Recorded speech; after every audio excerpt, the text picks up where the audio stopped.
Dobro, Oliver Dragojević. Evo, pitat ćemo Olivera Dragojevića. Oliver, dobra večer, dobrodošli.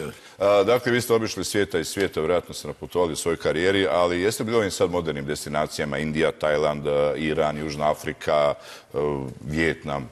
Obično kad su odmori, onda mi moramo pjevati. Tako da nisam bio. Šta ne putujete? Niste čovjek od I onda kad dođemo u neki grad koji je onako izvikan, onako baš je dobar turistički, u tom gradu pjevamo i opet ne vidimo ništa, traje to 2 dana dok namjestimo pozornicu, dok se navježba i onda je sljedeći grad na redu. Dobro, ali preko zime ovdje nema sezone, pa onda... Preko zime sam na otoku stalno. Samo na otoku? Aha.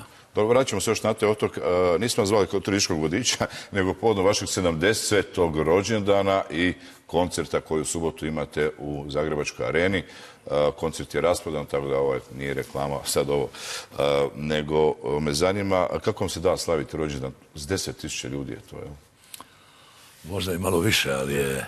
Čovjek planira u životu nešto napraviti, što se bar njegova afiniteta prema glazbi tiče, ono nešto najveće kao.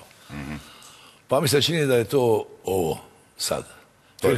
Filharmonija, puno ljudi, jedan zbor, izvor, 30 ljudi, Dupini, grupa, jako dobri glazbeni gosti, od Stjepana Hauzera preko Matije Dedića do Antonija Serana. To nije ono sat i po, pa ajmo kući. Neće biti sat i po, bit će dugo i bit će dobro. Do dugo noć. 70 godina. Još nisam spomenuo Elvisa Stanića, Dražena Bogdanovića, moram ih spomenuti jer će reći da sam počeo zaboravljati. Dobro, ih možete reći i gosti iznenađenja. A gosti, ali su uglavnom glazbenici, nisu pjevači. 47 godina karijere, 70 godina života, dokle tako? Mislim, ne mislim što se tiče života, nego karijere, dokle vam se da pjevati? Pa mislim, milion puta sam rekao da dok se može govoriti, može se i pjevati, jer ovo pjevanje nije zahtjevno previše. To da sam operni pjevač, onda bi to imalo nekog smisla da prekine. Dobro, ali dobroj ste formi, mislim, čas za svoje godine. Izgledate isto koji prije, ne znam, 20-30 godina. Šta, ne pušite, ne pijete? Nije nešto se mumificira.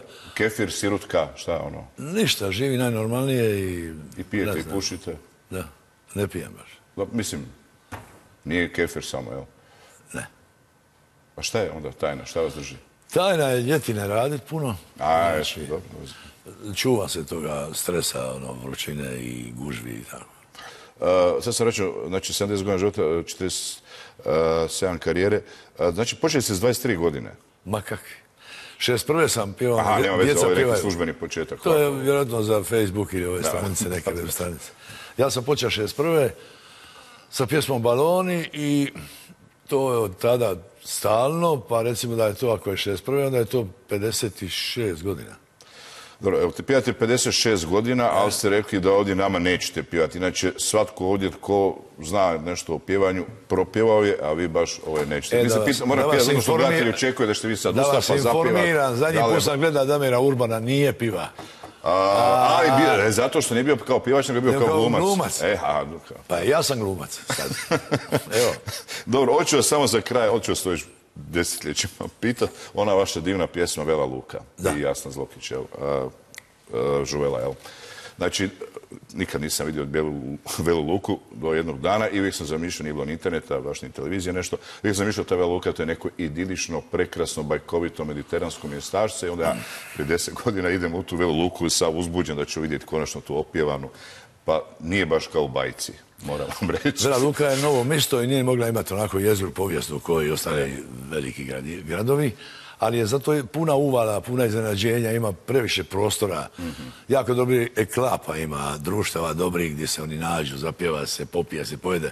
Najnormalnije, ali nekako se to sprijateljuju se neki ljudi pa dolaze stalno, recimo to su već kod domaći. Pa isto ga se negdje onda stvori ta pjesma, iz neke vaše emocije tamo unutarnje, jer baš sad sa tom nekom ljepotom nema. Pa to je gospodin Žuvela napisao kad je bio mlad. Olivere, dobro, hvala vam što ste nam došli pričati, a ne pjevati. Želim vam sretan rođendan i dobru zabavu. Hvala, osjećam se dobro, zato što je to jedan pokušaj da ostvari neki san svoj najveći i tako. Radi se na tome opet. Dobro, ali neki novi morate naći. Da. Oliver, hvala lijepo što ste bili. Hvala vam.